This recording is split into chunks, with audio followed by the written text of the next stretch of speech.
Perhaps I could start by asking you, how worried are you for your safety? Can you outline for our viewers what you believe it is that the state or whoever else is attempting to do to you? Well, look, you need to know the background. Ever since I've been ousted from power, there have been 37 by-elections. My party has swept 30 of them. So there's a whole vested interest which is petrified that general elections this year would mean that I would be back in power. And these people are scared that if I'm back in power, then they have a lot to lose. And especially the two old political families which have ruled Pakistan for 30 years have massive corruption cases against them. So they're doing everything to get me out of the way. I've had one assassination attempt and very lucky to be alive because it was a death trap. And I mean, I won't go into details, but I'm just lucky to be alive. And then they have sabotaged all the evidence, there was a joint investigating committee that was doing a probe into this, and all the probe was disturbing. It was leading somewhere, and somehow they managed to completely sabotage it. Most of the evidence disappeared. So they're out to kill me. And just 2 days ago, again, I had a very narrow escape. They warned me out of the way. The other thing they have done is that, I've been in public eye for 50 years. I've never had one case against me of breaking the law.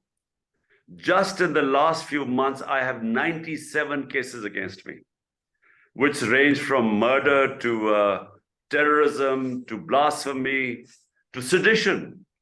So all this is, if they can't kill me, to put me in prison so that I should not compete in an election. And you deny all the allegations against you? They are complete nonsense, absolute rubbish. And whenever they go to court, these are all allegations, remember, whenever they go to court, all of them will be set aside.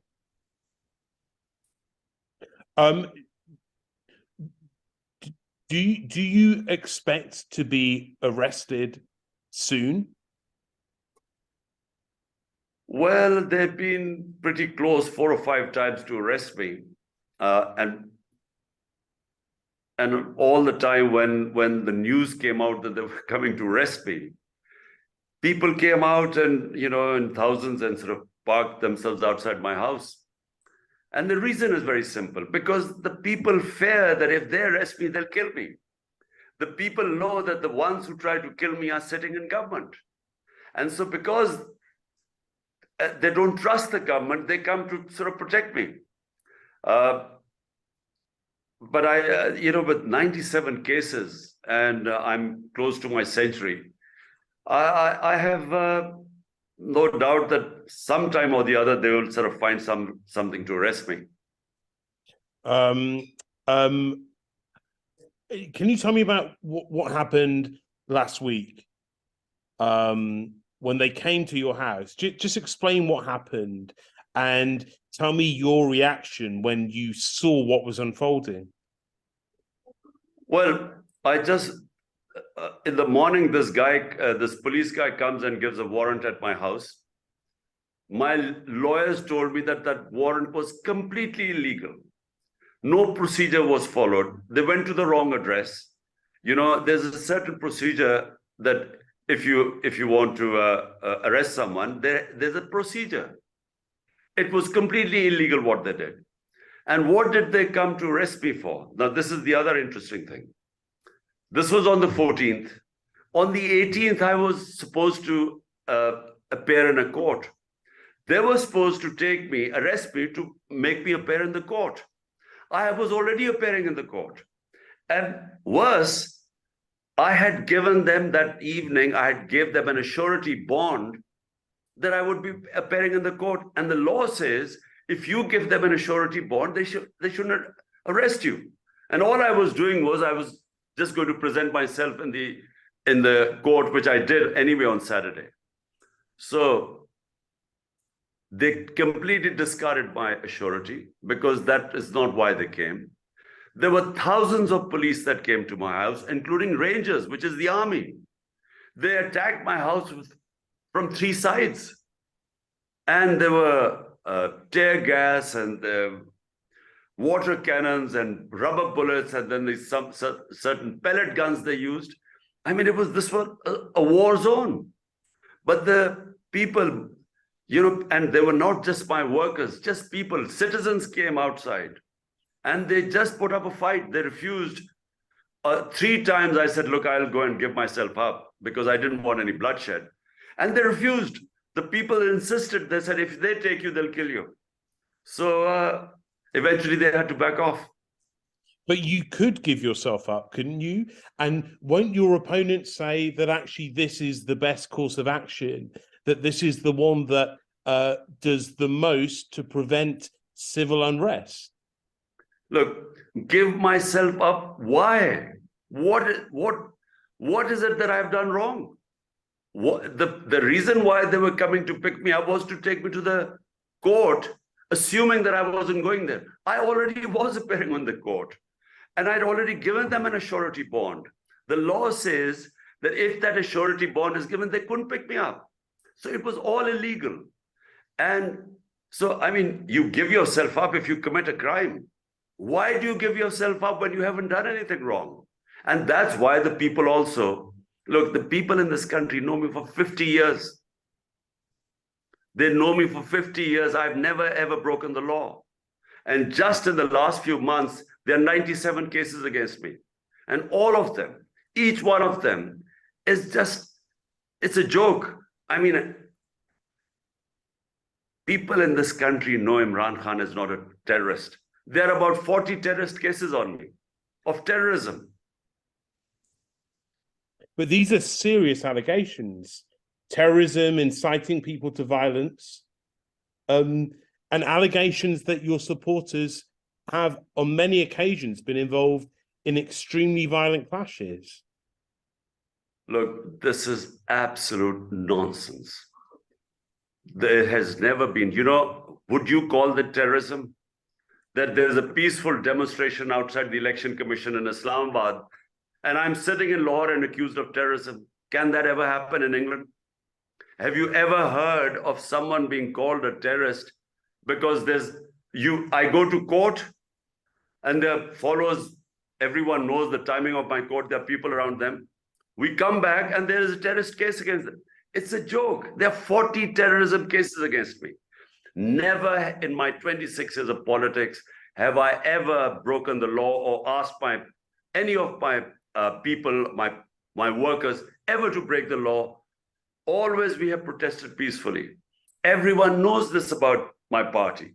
Now, what happened was that when the Rangers started firing tear gas shells outside my house and these water cannons and these pellet guns, then there was a reaction. There's always a reaction. If you start pelting people with, and no one provoked them, and we have all the evidence, no one provoked the police. This happened here, and then when I went for my court case in Islamabad on Saturday, again it happened. The people were walking with me towards the court. They started firing tear gas shells at them. So there was a reaction. But when I went to Lahore High Court, people went with me. I went in, went to the court, came out. Nothing happened. So therefore, when you provoke people, there's always going to be a reaction. Is it now not, though, for the court system, the judicial system, to decide whether you and your supporters are guilty of these charges? Well, the law of the land is already clear. When they came to arrest me, the law of the land would not allow them to arrest me. It wasn't arrest, it was abduction. They were illegally going to pick me up and put me in prison. And that's why the people reacted. And secondly, there have been cases of 3 of my party, senior members of my party, one of my senator, my chief of staff, they were picked up, they were taken in custody, and they were tortured. They faced custodial torture for 2 days, then they were presented in front of a court. So we have all the evidence. In the last 10 months, 11 months when I've been out of power, there has been a crackdown on the media. One of our best investigative journalists was hounded out of the country, killed in Kenya. 3 of our best investigative journalists have been hounded out of Pakistan. 2 of the media houses have been closed, and then one of the media houses owner, all they were doing was they were giving me exposure on their TV channels. He was put in prison, beaten up. So it's never happened in Pakistan before. What is happening right now, the level of fascism in Pakistan, even in martial laws, we never had this sort of a police state. We never had such a crackdown. But as you see it, are you the only answer? The options you outline, involve potentially your arrest. You've talked about potentially your assassination. Is there anything else other than you returning to office, returning to power, which in your view leads to the diffusing of this situation? Look, the Constitution says clearly that when you dissolve your assemblies, which we did 2 of our provincial assemblies, the Constitution is clear. Elections have to be held in 90 days. We had to go because the government refused, we went to the Supreme Court. The Supreme Court says that the elections have to be on the 30th of April. Now, that's the law of the land. That's the Constitution. All we are asking for is elections, free and fair elections. Why should the government crack down on people asking for elections? And why should this be the abuse of human rights, crack down on political? Hundreds of my workers have been put into jail. As I said, 3 of my main people faced custodial torture, which is banned everywhere in the world. So what have we done to have this wrath of the state against us? I mean, which law have we broken? They keep bringing these false cases against me. I keep going to one court after another to get bail. I am following the law, but the government is not. They've made us into a banana republic. There are no fundamental rights left in Pakistan. I mean, they are barging. The cases last night, they did a crackdown. They barged into workers' houses in 3 a.m. in the morning. And this is all documented. And this sort of thing, I'm telling you, in martial laws, Musharraf's martial law, I was in the opposition. I never faced this then. That was liberal compared to what is going on right now. I want to pick you up on a couple of things. You've talked about, there have been allegations of US involvement in what's happened over the last few months. Do you have any evidence of that? Well, the evidence is a cipher. Cipher means the secret correspondence which an ambassador has with the Foreign Office and then reported to the Prime Minister. So this cipher, which recorded the conversation between the Pakistani ambassador in Washington and the US, he was the Under-Secretary of State on South Asia, Donald Lu. There were note takers on both sides. They took notes. So it was an official meeting. In that, he says, the American says that you have to remove Imran Khan, the Prime Minister, in a no confidence. Otherwise, there'll be consequences for Pakistan. Amongst other things, this was the bottom line. The next day, there's a no confidence in the parliament against me. And our government goes within weeks. So that is the evidence. However, later on, we discover that it wasn't initiated by the US. It was our own army chief, our ex-army chief.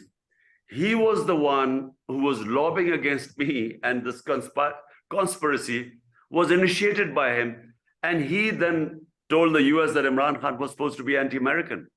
And therefore, this cipher came from the US. But the cipher was presented to the cabinet, to the National Security Council, to the parliament. The Pakistan government officially demarched the US for interfering in Pakistan's affairs. And what do you think, if any, is the US involvement at this point? I don't really know. I'm not sure, but I would see it very strange that if the US would be backing governments or any government and would be opposed to the party which is by far the most popular and the biggest party in Pakistan. In fact, the only federal party in Pakistan. So, I hope they've learned a lesson that you do not go against a popular party which is going to sweep the elections. What advantage would the US have to oppose it? And what did the US say to you directly, if anything, at the start of the invasion of Ukraine 13 months ago, about your visit to Moscow? Well, look, when you visit other countries, there's a lot of preparation work done beforehand. So it's not one day you get up and you said, I'm touring Moscow. There were a couple of months of preparation because, when you have bilateral relationship, there's a lot involved, what you have to give to them and, what you expect from them and so on, and a lot of preliminary work done before you go. So how I was not supposed to know that the day I arrive in Moscow, a few hours later, the Russians invade Ukraine. And, it was bad timing. But no way would my government would ever endorse anything which is a military conflict. But I think what maybe I'm now speculating, because soon after that my government was gone. Maybe they objected that when we did not condemn Russia, because we, like India, we wanted to stay neutral, because we felt that condemning Russia would come at a huge cost to Pakistan. We have 100 million people vulnerable in this country, 50 million below the poverty line, 50 just above it. And we wanted cheap oil from Russia because the oil prices had gone through the roof. And secondly, we wanted to buy 2 million tons of wheat from Russia. So we did not want to jeopardize what would have been the interest of the people of this country by making a statement, which would have endangered these contracts. But when in you any case, when you traveled to Moscow, I mean, Russia's intentions were clear. I mean, you say you couldn't have known that day that Russia's invasion would be so imminent, but I was in Ukraine at the time, and everyone there felt that an invasion was imminent. Do you feel that the US and other nations, more of Ukraine's allies, would accept that explanation for that visit to Moscow? Look, as far as we are concerned, I'm talking about Pakistan. The visit was just for the interest of people of Pakistan who were suffering from COVID. Remember, COVID-19 created this commodity super cycle, and inflation was killing our people and most of the developing world. So our interest was to get, like India, and remember, India is an ally of the US. In Quad, it's a strategic ally. India got 40% discount for buying oil from Russia and refused to condemn them, being an ally. So countries like us do not have the luxury of making moral statements when you have 100 million vulnerable people. That is your main interest. And in any case, let me just say that this morality is very selective when it comes to Western countries. I haven't seen any condemnation of India or what is happening in Kashmir, where all international laws have been violated and the human rights, and which bothers us, but it doesn't bother the Western countries because it's not their issue. Why should issues that are with them should bother us? If I was not in a responsible position, I would certainly make moral statements because I'm anti-war. I'm anti-conflicts. I don't think problems are solved like that. But when you have 100 million people in our country, vulnerable, twice the population of Great Britain, you have to think twice. And lastly, Mr. Khan, what you talk about those Western countries. What would your message be to them about your own case? You say you are, being mistreated, I guess is a light word. You say you're being targeted by the government. What would you say to some of those Western countries about your own case and whether they should themselves respond? Look, I mean, Pakistan will have to sort out its problems internally. No outside country really can help you that much. But what we do expect from Western countries is to speak about the values they propagate: human rights, democracy, rule of law. That's all. I think they should speak about that, because all these are being violated in Pakistan. Neither the constitution is being respected. There is no semblance of rule of law here. Fundamental rights of our people are being violated. Custodial torture, which, as I said, is condemned everywhere in the world. So that's all. I mean, we just want them to speak about it.